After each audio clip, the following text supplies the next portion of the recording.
sont devenus très très sous-peuplés, pas beaucoup de culture vivrière, alors que les poches arabophones qui parlaient l'arabe, surtout depuis le protectorat, se sont beaucoup plus développées, ce qui fait qu'il y a un inversement de la courbe démographique. Et les rapports avec la population arabisante, parce que moi j'entends parfois chez des berbéristes, alors c'est en écho à ce qui, encore une fois, l'État algérien, l'histoire de l'État algérien, 62 après, qui déteste cordialement les Arabes, quoi, pour dire les choses carrément. Voilà. Ouais. Alors c'est sûrement à moduler, mais quel est le point de vue qu'on a ici, encore une fois, sur les populations qu'on côtoie tout le temps. Enfin, on parlait tout à l'heure des Sétifiens qui sont à Place du Bon, et aussi des Berbères qui sont dans le coin. Bien sûr, ouais. En tout cas, moi, par mes activités, surtout que depuis que je suis en France, moi, je suis tout le temps en contact aussi avec les populations, enfin, qu'on dit arabophones, même si nous, les militants berbères, on dit que ce sont des berbères arabisés. Non, moi, déjà, je suis contre le racisme, je suis contre le rejet des autres. Dans notre association, que ce soit le collectif contre la en Algérie ou l'association maintenant Forum de solidarité euro-méditerranéenne, on a des Algériens, des Marocains, des Tunisiens, des Libyens qui sont, on va dire, arabophones, qui ne parlent pas le berbère et qui sont avec nous. Voilà. Après maintenant, d'ailleurs c'est le cas des deux côtés, il y a aussi beaucoup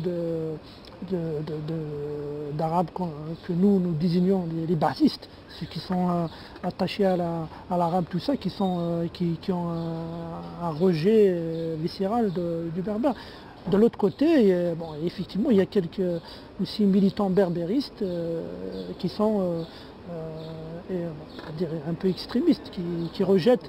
Voilà. Mais c'est pas la majorité. De toute façon, en Algérie, on peut dire que la communauté qui connaît le plus l'Algérie et qui est vraiment partout en Algérie, c'est les Kabyles. Les Kabyles, on les trouve partout. Vous utilisez le mot imazirène entre vous? Vous dites plutôt berbère.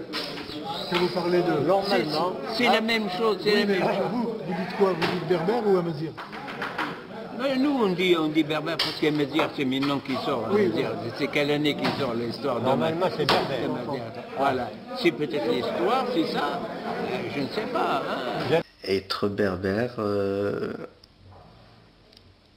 c'est appartenir à une région donnée, qui est déjà l'Afrique du Nord, la Berbérie, ou la Tamazra, comme on appelle en berbère. L'Afrique du Nord. Après, appartenir à une culture ancestrale aussi, qui ne date pas d'aujourd'hui et qui est autochtone de cette région-là, et que malheureusement, on a de plusieurs façons, on a tenté un peu d'effacer au nom de certaines ambitions politiques qui étaient le panarabisme. Donc, voilà, c'est ça, être berbère. Les valeurs qu'on a, chez nos parents surtout, je parle des Kabyles, hein. La première chose, le respect des autres. Ça, c'est primordial chez nos parents. On n'a pas le droit à l'erreur. On avait des parents stricts, on avait des parents vraiment, ils appliquaient nos coutumes, nos traditions à la lettre. Même ici. Même ici. J'appartiens à une famille, il appartient à une famille, on a des repères, on a des valeurs, on n'a pas le droit à l'erreur. Ça, c'est l'héritage de la vie villageoise, de la démocratie villageoise. Il se transmet de génération en génération, bien que maintenant, on commence un peu ça commence un peu à s'effriter avec l'arrivée de cet islam un peu politisé, mais qui touche aussi la population berbère. Le wahhabisme, l'islam, ce n'est pas celui qu'on a trouvé chez nos parents. Moi, j'avais des parents, grand-père, grand-mère, ils faisaient la prière et ils s'habillaient vraiment clean, quoi, un costume, cravate, il va accomplir son rituel, il va aller à la mosquée, mais jamais on nous parle, c'est haram, ça n'existait pas. Et nous, on avait ces valeurs-là. Donc les Berbères d'ici sont touchés aussi par... Bien sûr qu'ils sont touchés. Oui.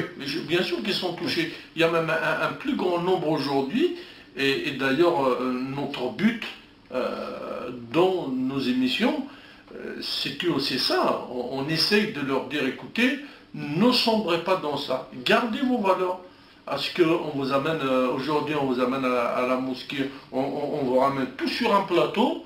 Demain, on va essayer vous allez imaginer un djihad, la Syrie, la Palestine, les portes du paradis vont s'ouvrir, etc. Attention les gars, parce que nous, on n'est pas des mécréants, on n'est pas des hors-la-loi, on a trouvé nos parents qui pratiquaient la prière, qui pratiquaient un islam version... le soufisme, si vous connaissez un peu le soufisme, l'Armania, etc. C'était ça le grand islam. Voilà, c'est tout ça. Et aujourd'hui, malheureusement, c'est un État, je dirais, on est confronté à ce problème. Quand vous parlez de la visibilité, l'islam d'aujourd'hui, il est venu nous emboîter le pas et nous faire vraiment du mal, quoi. En termes de culture, bon, la Kabylie, c'est comme le reste de l'Algérie, donc ils ont un petit peu, pour certains, ils ont sauvegardé certaines traditions. Par exemple, en Kabylie, les femmes ne sont pas voilées. Il n'y a que les jeunes maintenant qui vont dans les universités, qui se voilent plus ou moins. C'est pas la majorité. Hein. Ou sinon, la femme kabyle, ça a toujours été une femme travailleuse, une femme qui va chercher de l'eau à la fontaine, c'est une femme qui ramasse les olives, c'est une femme qui participe énormément à la vie familiale. La femme kabyle, alors qu'à Alger, c'était le fameux voile blanc laissé par les Turcs, hein, qui a été leur culture. En Kabylie, non, mis à part ces dernières années, je te dis donc... avec donc l'avènement du fondamentaliste chez les étudiantes, souvent c'est le permis de sortir. J'en discute avec certaines, avec ça elles peuvent sortir, sans ça, bon, elles sont agressées plus ou moins sur la voie publique ou même dans les universités. Sinon, spécifiquement, c'est vrai qu'on a gardé chez les Kabyles, par exemple, une fois par an, les bourgeois donc, du village cotisent, achètent un veau, et un ou deux veaux suivant l'importance du village, et coupent des morceaux, et puis donnent des morceaux à chacun des villages. La shra'a, c'est quelque chose qui n'existe pas dans les contrées arabophones. Moi, je dirais juste que notre éducation... ça a été dit par des sociologues qui ont fait des recherches en Kabylie notamment. Déjà dès le 19e siècle, hein, il y avait des sociologues qui venaient.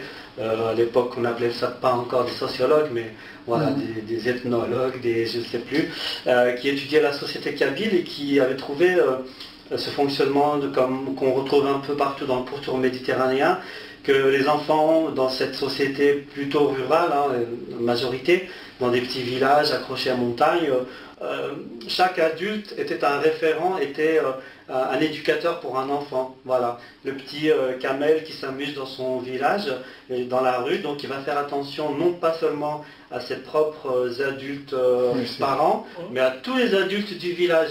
Parce que, voilà, comme tu l'as fait, il y a une peur de tous les adultes parce qu'on a appris à respecter les adultes et on sait que tout le monde se connaît, donc le monsieur qui voit que je fais une bêtise, il va aller le répéter à mes parents, donc je dois le respect à tous ces adultes-là. Et si la société kabyle existe encore aujourd'hui, c'est parce qu'elle a véhiculé ce genre d'éducation qui a toujours bien fonctionné.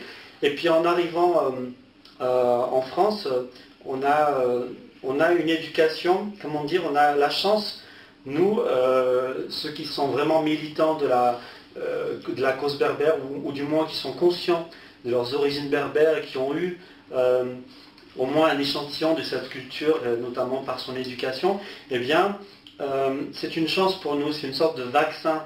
C'est-à-dire que ça nous donne, de manière laïque, des leçons, de la morale, mais une morale laïque, voilà, qui est une réminiscence de ce que les anciens avaient déjà fait avec nos ancêtres.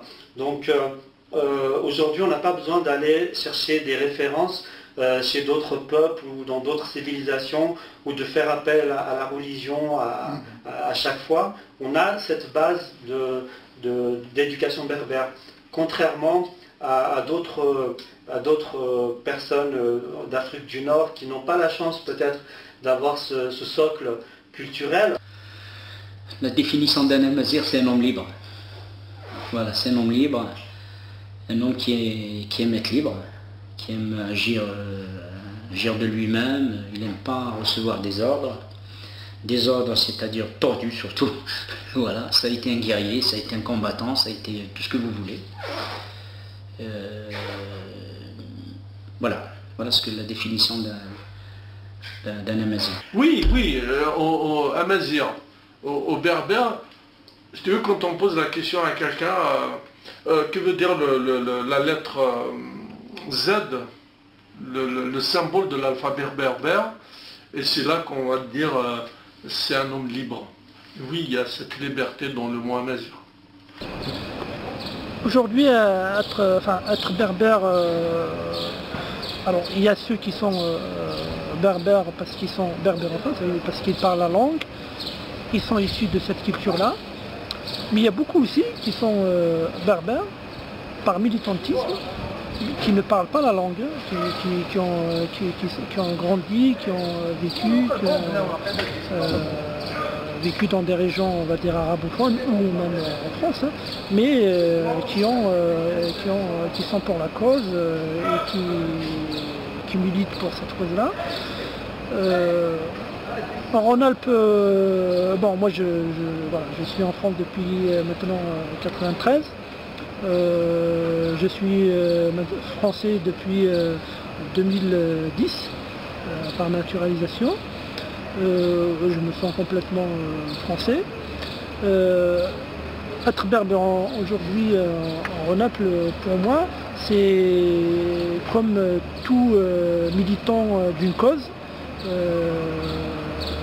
C'est parce que je suis convaincu que si on ne défend pas cette langue, si on ne défend pas cette culture-là, elle risque de disparaître.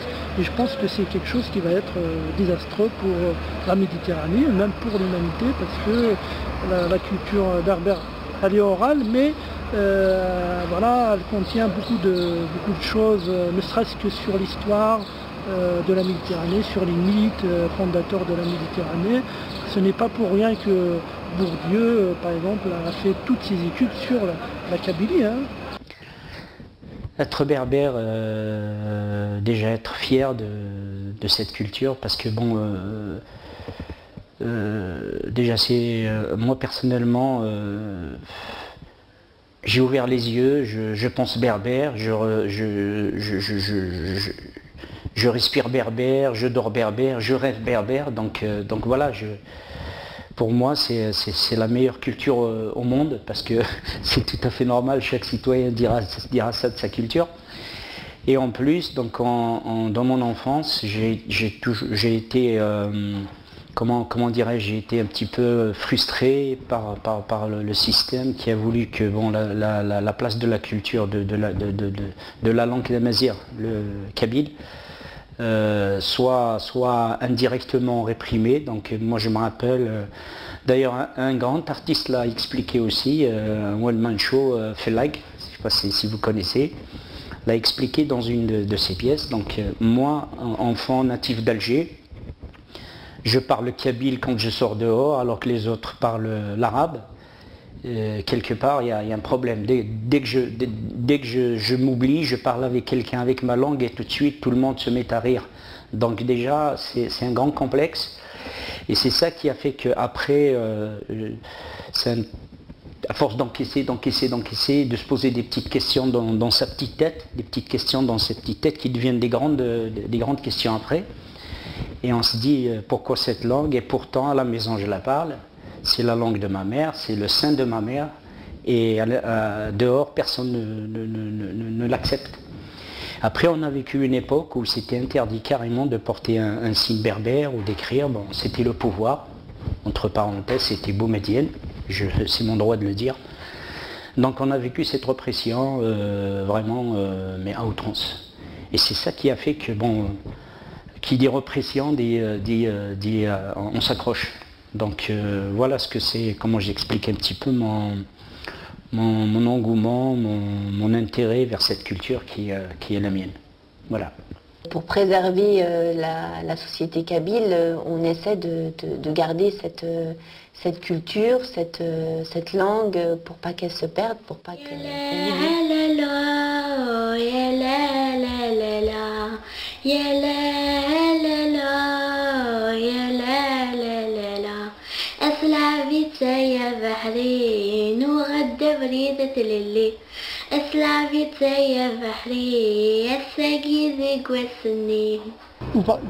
Quand parle-t-on berbère? En Rhône-Alpes, on reste sur Rhône-Alpes. Voilà. Alors on parle berbère en Rhône-Alpes quand on rencontre des berbères. Bon, comme moi, je parle berbère quand je rencontre des kabyles.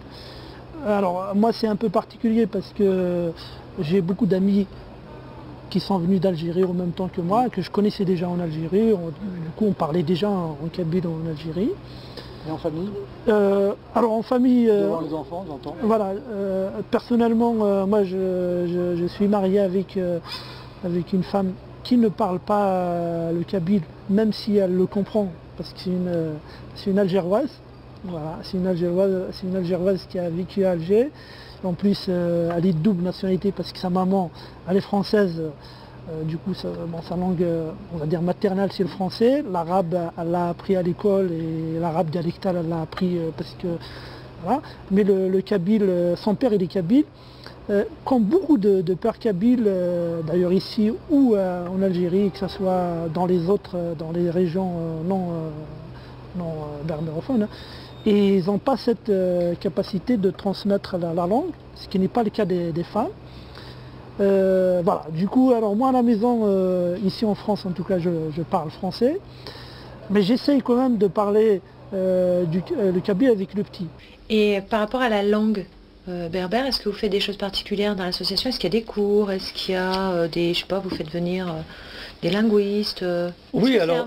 Est-ce que c'est un volet important de l'association? C'est un volet important puisque les cours sont suivis. Hein. Il y a des cours qui se déroulent tous les vendredis, soir, de 19h à 21h, qui sont donnés par Atmen. Je ne sais pas si tu dois le connaître peut-être, Atmen Sayad. Qui était passé à la radio, non? Oh, je pense que oui. Je crois que je l'avais eu. Il me semble. Je ne sais pas.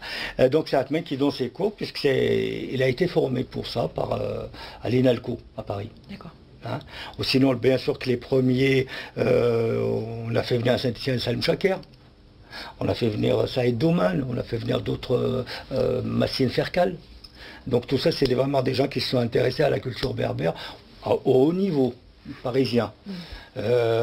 Sinon ici, donc la langue berbère, c'est vrai que malgré que ça se passe dans une association, on arrive grosso modo à tourner entre 15 et 20 élèves par an. D'accord, oui, c'est bien. Et parmi ces 15 à 20 élèves, moi, je dirais il y a un gros tiers d'enfants issus de couples mixtes. Soit le papa est kabyle, la maman est française, ou autre, soit la maman est kabyle, le papa est autre. Donc ils viennent justement pour pouvoir discuter avec leurs grands-parents et tout ça. Alors le berbère, à la radio, je le parle, mais je le parle aussi à la maison. Je commence déjà par le transmettre à mes enfants. Oui. Avant de le parler à la radio. Et ton épouse a appris un petit peu? Mon épouse aussi. On doit se mouiller tous les deux. On parle le kabyle tous les deux. Dieu merci, mes enfants maîtrisent bien le berbère, ils maîtrisent bien le français, ils sont universitaires, ils sont bien élevés. Quand ils vont aller en Kabylie avec les grands-parents, ils maîtrisent bien le kabyle. Et ici, ils maîtrisent bien la langue française. Donc ça, c'est mon premier objectif. Ensuite, quand j'arrive à la radio, déjà j'étais prof de berbère, et c'est de mon devoir de leur apprendre, de leur transmettre cette langue à tous les gens qui ne peuvent pas aller dans des écoles où quand on m'appelle, on me dit « Ah ouais, tu viens de dire un mot, il veut dire quoi ?» Et ça me ferait plaisir de leur expliquer, de leur transmettre tout ça. Alors, papa nous parle en français et maman nous parle en kabyle. Donc voilà, et puis peut-être par souci d'intégration, ils ne nous ont pas obligés à parler le berbère, du coup on n'a pas vraiment appris. Est-ce que, avec tes copains ici, tu parles en berbère ou pas? Ça dépend. Ça dépend, des fois oui. Il y en a quelques-uns ici? Non. Non, là non. C'est le seul? Là, il va revenir. Là, ah oui, mais il y en a d'autres, mais oui. Et vous êtes combien à peu près dans le quartier? Une dizaine à peu près. Une dizaine. Tous en famille? Non, on n'est pas en famille, mais chacun, il y a des bêtes, non. Oui. Mais quand chez toi tu parles en berbère avec les enfants, ta femme? Non. Non, en français? En français, oui. Ils sont en français. Oui, mais les enfants ils parlent pas de berbère du tout? Non, ils parlent pas. T'as pas voulu leur apprendre? Non. Et avec madame, vous parlez en berbère? La dame, elle parle berbère, oui. Et quand tu es avec elle, vous parlez que berbère ou en français? Oui. Pourquoi tes enfants ne parlent pas le berbère? Pourquoi tu leur as pas... Nous, les Chaouia, c'est... Nous, les Chaouia. Chaouia, on le prend, notre enfant, on le prend pas... Il ne faut pas qu'il le prenne. Quand il sera grand, il se démerde. Moi, il faut que j'avance. Il ne faut pas qu'il vienne en arrière. Si je prends le Chaouia, ça donne... Mon fils est resté le dernier. Mais c'est dur un peu la vie. Hein. On parlait naturellement kabyle parce que nos parents nous parlaient kabyle. Donc c'était la langue de départ. Le français, on l'a appris aussi parce qu'on a été scolarisé et puis c'est normal, je veux dire, on est en France, on a vécu en France, c'est notre langue, je dirais maternelle et à la fois les deux. Les deux sont nos langues maternelles. Identitaire en quelque sorte, la langue kabyle, je sais pas, c'est le petit exotisme pour moi. C'est le fait d'avoir une deuxième langue que je parle couramment et que je parle pas avec n'importe qui. C'est de la langue que je ne parlerai pas avec les étrangers. Le kabyle, je le parle qu'avec mes parents ou mes frères et sœurs. Parce qu'il y a une sorte de lien affectif.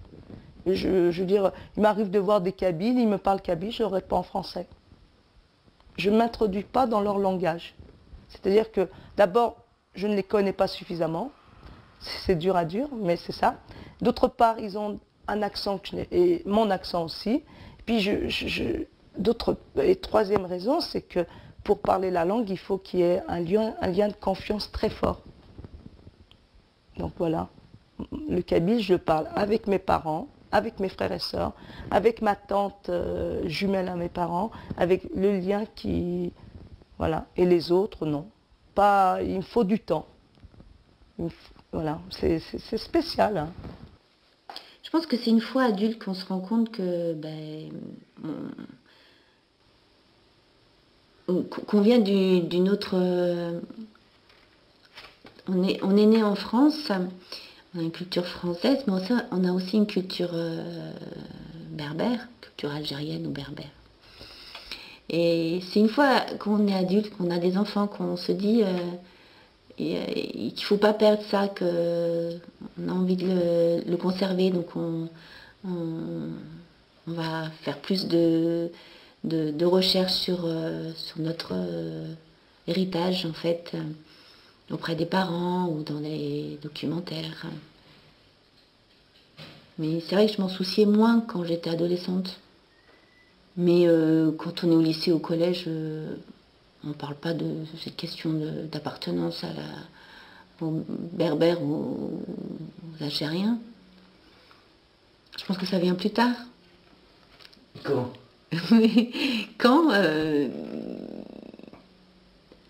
Quand on nous demande, toi tu viens d'où? Voilà, moi je viens de la Kabylie. Enfin, mes parents sont de Kabylie, donc je suis kabyle. Et qui vous pose ces questions en général à part des ethnologues alors? Des personnes que je peux rencontrer. Par exemple, là, moi, mon spectacle sur Frida Kahlo, je parle espagnol et on me dit mais tu es espagnol? Je dis ben non, moi je suis d'origine kabyle. Voilà, c'est par exemple dans ce genre de circonstances, je dis, c'est vrai que je dis pas je suis d'origine algérienne. Je pense que oui, je sais pas, ça vient naturellement en fait. C'est pas une revendication. Ou alors non maîtrisée, je sais pas, mais voilà, je dis je suis kabyle. En général, les gens savent ce que ça veut dire. Non, je me suis intéressée à un moment donné, quand j'avais 20 ans. C'était une question identitaire. À ce moment-là, c'était une recherche, une quête. Et comme toute quête, quand on a fini de chercher, eh ben, on ne s'intéresse plus, moins. Pour moi, j'ai tourné la page. Voilà. J'ai lu, j'ai travaillé, j'ai vu. Je ne dis pas qu'il n'y a pas des choses, ce n'est pas de la prétention, mais pour moi, ça n'est plus mon objectif. Je ne suis plus de ces gens qui, sans arrêt, sont dans la quête identitaire. Moi, la quête identitaire, j'ai tourné la page. Voilà. Je ne suis pas de ces personnes qui, sans arrêt, ont besoin de... Mais c'est mon histoire personnelle. Mon histoire personnelle, c'est que à 20 ans, j'ai pris la nationalité française, la naturalisation. J'ai rompu avec certaines choses. Voilà. J'ai rompu, c'est-à-dire, pour moi, en devenant française, quelque part, voilà, j'ai fait ce choix. C'est un choix de ma part. Je ne suis pas sans arrêt à chercher cette quête d'identité, à aller en Algérie pour chercher je ne sais pas quoi. Quand je vais en Algérie, j'ai un but précis, je pars 8 jours, je suis française, avec mes papiers français, je paye le visa, et qui me coûte cher, comme n'importe qui ici, et je ne joue pas sur les doubles identités, passeport algérien, je n'ai pas de passeport algérien, je n'ai pas de carte d'identité algérienne, je suis française à part entière, même si je porte un nom à consonance maghrébine, un prénom mixte, mais quand je vais en Algérie, donc je me considère comme française, je ne joue pas sur ces fibres voilà, qui consistent à sortir la carte d'identité algérienne quand on arrive en Algérie, de ressortir le passeport, etc.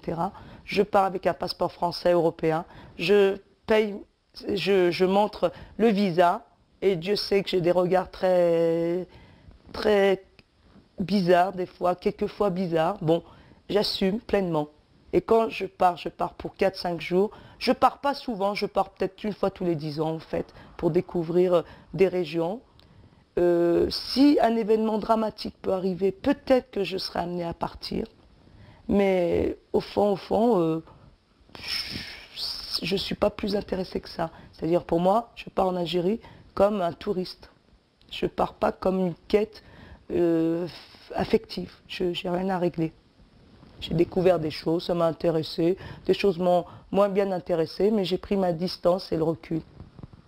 Moi, en Algérie, j'ai vécu une enfance morte. J'ai pas manqué de nourriture, mais j'ai manqué beaucoup de culture. De liberté, de s'oxygéner. Donc on n'a pas eu ça. En France aujourd'hui, mon fils, il a tout. Il a l'école, il a le jardin, il a tout ce qu'il veut, il peut l'avoir. Moi, j'ai pas pu l'avoir. Et cette souffrance intérieure que j'ai exprimée tout à l'heure, tout en étant petit, mon fils aujourd'hui sort dehors, il parle en kabyle à un Français, et il ne sera pas ridiculisé. Il ne le comprendra pas, mais ça passe comme ça, quoi. Ça, c'est déjà quelque chose. Et puis je suis arrivé en France, donc je me suis intégré, donc j'ai un statut, je travaille, je suis respecté, je respecte, je me fais respecter, j'ai pas de problème, donc le pays dans lequel tu vis, c'est ton pays, quoi. Voilà, donc c'est une vérité, je peux pas dire, voilà.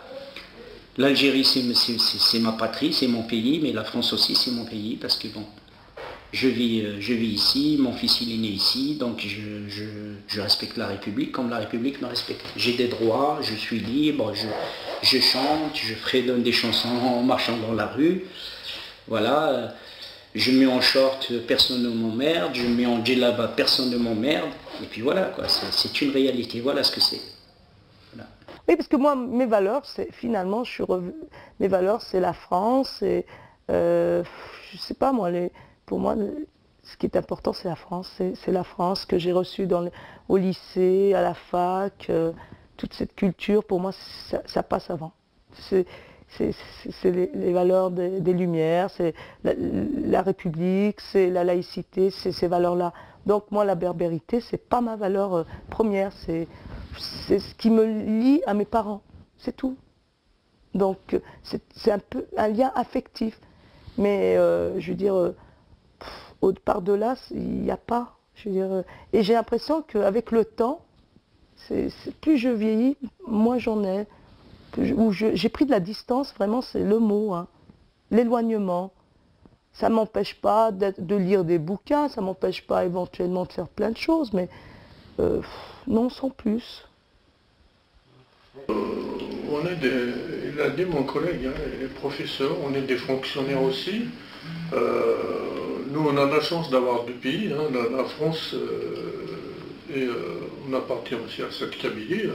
On est vraiment fiers et on parle plus d'intégration parce que pour nous c'est anecdotique. On est intégré, on est fonctionnaire, on est professeur, journaliste, voilà quoi. Bon, c'est vrai que l'intégration... alors, là je vais parler parce que en tout cas de la Kabylie, hein, que je connais très bien. C'est vrai qu'il y a une intégration, on va dire, qui est facile. Moi personnellement, quand je suis arrivé en France, je n'ai pas eu de soucis, c'est-à-dire j'ai pas senti un exil très très fort. Parce que déjà en termes de valeurs, voilà, c'est des valeurs que je partage énormément, même si sur certains aspects, notamment les aspects institutionnels de l'organisation de la République française, on n'est pas d'accord parce que les Kabyles sont l'unité, on va dire, politique, c'est le village. Il y a l'esprit d'autonomie qui est très très très important. Du coup, mais ça, bon, il n'y a pas que les Kabyles, d'ailleurs, il y a les Bretons, les Corses qui dénoncent ça. Le fait que la France ne reconnaît pas les langues régionales, voilà. Mais sinon, mis à part ça, en tout cas, autour de moi, tous ceux que je connais n'ont pas de soucis avec les lois de la République, avec la culture française. C'est toujours considéré comme étant un enrichissement, une chance d'être en France. De bénéficier du système français, notamment tout ce qui est la culture. Moi, quand je suis arrivé en France, ce qui m'a frappé le plus, c'était la bibliothèque, les bibliothèques qui étaient disponibles, libres d'accès. Là, c'était vraiment quelque chose qui a retenu mon attention. Après, voilà aussi, voilà, moi j'arrive d'Algérie. Je m'inscris à la fac en France sans rien payer, mis à part les frais de scolarité. Ça aussi c'est quelque chose, enfin moi je suis très très reconnaissant à la France par rapport à ça, à ce système-là. Je sais que si j'avais été, je ne sais pas, aux États-Unis, peut-être j'aurais pas pu faire mes études. Voilà, et ce qui est aussi, en tout cas pour moi important quand je suis arrivé en France aussi, c'est que voilà, j'ai tout de suite, peut-être ça aussi c'est lié à mon passé militant, tout de suite intégré des associations, j'ai tout de suite eu des amis français, j'ai tout de suite été invité. D'ailleurs la plupart des étudiants, des étudiants avec qui j'ai fait des études, ils sont toujours mes amis, je suis toujours en contact avec eux, comme c'est le cas d'ailleurs pour les collègues aussi. Voilà. Vous participez à la fête organisée par la mairie pour le Nouvel An berbère? Ah oui, j'ai participé. Il y avait Idir. Il y avait Idir qui est venu. Donc, oui, j'ai été. C'est important pour vous qu'il y ait ce genre de rencontre? Ah oui, c'est très très important, oui. Parce qu'il y a des générations qui étaient nées ici, donc ils connaissent rien de leur culture et ça fait promouvoir la culture aussi. C'est vraiment très très important. L'éducation de la génération qui est née en France. Ce nouvel an berbère est une occasion magnifique de se retrouver ensemble. C'est évidemment pour vous une fête importante, Yenayer, à travers le monde, pour tous les Berbères. C'est la fête la plus importante, celle qui ouvre sur une nouvelle année, et les grains de blé qui sont sous ce pupitre montrent effectivement que c'est à nouveau les belles moissons qui sont attendues, et au-delà des moissons à titre symbolique, une année pleine de richesses matérielles, mais aussi spirituelles. Vous, Berbères, qui avez vécu dans des civilisations diverses à travers les âges, vous savez que le monde est fait de diversité, est fait parce qu'il y a cette diversité, du respect de l'autre. Et c'est peut-être ça l'essentiel de la culture berbère. Vous savez, quelquefois, ceux qui n'ont vécu que chez eux sont fermés aux autres. Mais vous me permettrez de citer celui qui était de mère berbère, de mère chrétienne berbère, qui est devenu un grand saint de la religion chrétienne, qui était Saint Augustin. Et Saint Augustin disait, le monde est un livre, et ceux qui ne voyagent pas n'en lisent qu'une page. Eh bien, essayons les uns et les autres, au travers de nos rencontres, de vivre beaucoup de pages de ce grand livre qu'est la vie. Mesdames et messieurs, bonne année à vous. Asgaz, Amgaz.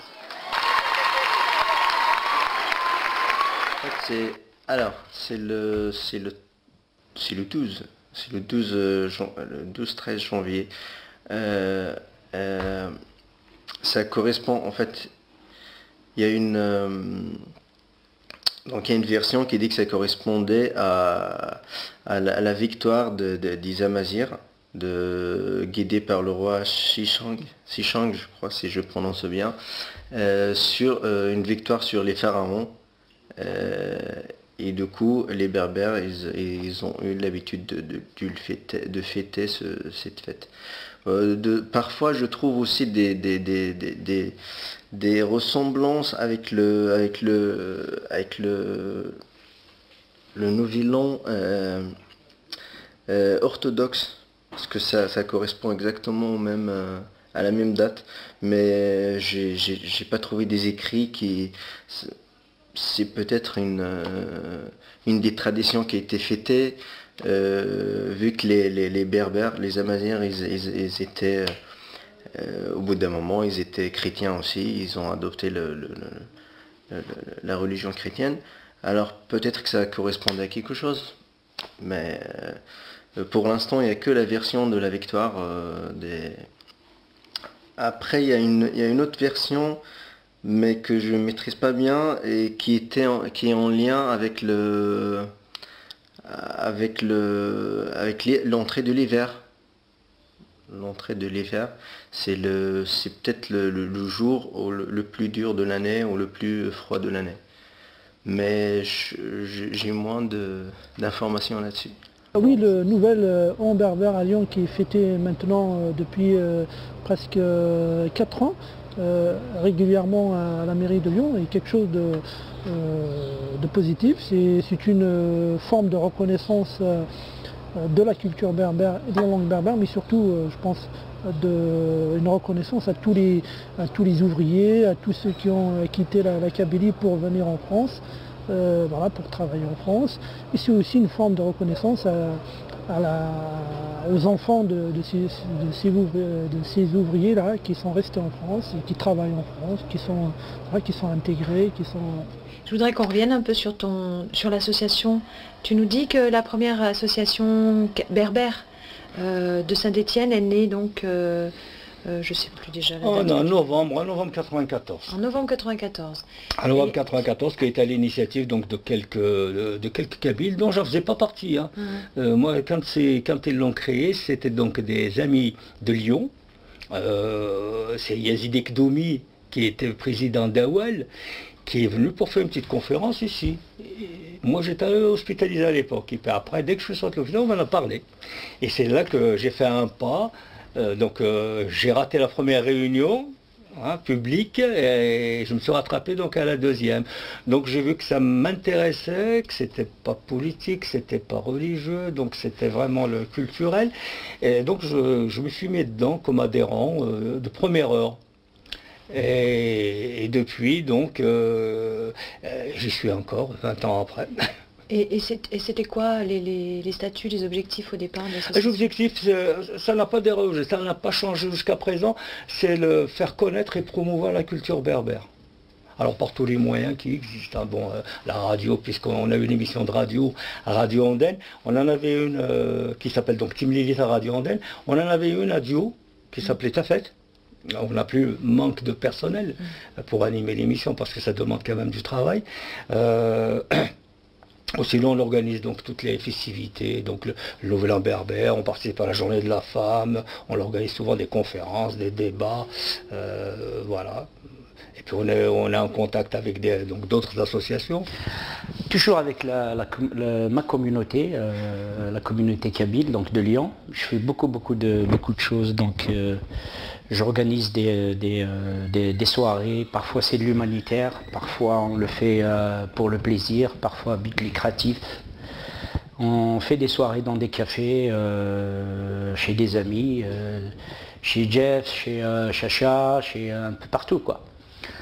Et on réunit pas mal de gens qui viennent passer la soirée avec nous, ça se termine toujours bien.